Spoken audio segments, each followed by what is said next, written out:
আপোনালোকে যে ইয়াত ধৰ্ণা কাৰ্যসূচীটো লৈছে সদৌ অসম কৃত্ৰিম প্ৰজনন কৰ্মী হিচাপে অসম পশুপালন ও পশু চিকিৎসা বিভাগৰ আপোনালোকে এজন কৰ্মচাৰী হিচাপে কাম কৰি আছে, কিন্তু আপোনালোকে যে চৰকাৰৰ ফালৰ পৰা কোনো ধৰণৰ চৰকাৰী দৰমহা বা বেতন পোৱা নাই, সেইটো আপোনালোকে কি ক'ব?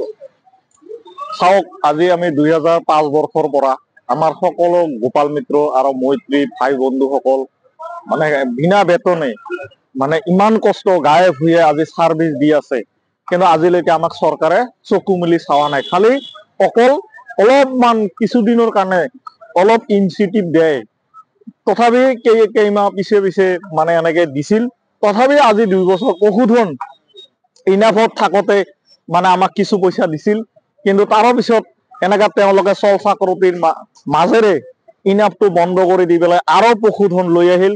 পশুধনত আমি আপলোড দি আজি ভাগৰি পৰিছো, যাৰ ফলত সিদিনা আমাৰ মাজত আমি আজি 11 তাৰিখৰ পৰা আমি এই চচলত গুৱাহাটী চচলত আমি ধৰ্ণা কাৰ্যসূচী মানে চলাই আছো, কিন্তু আজিলৈকে আমাৰ কোনো বিষয়া কৰ্মচাৰী আমাৰ কোনো দুখ বেদনা বুজাৰ কাৰণে কোনো মানুহ নাই।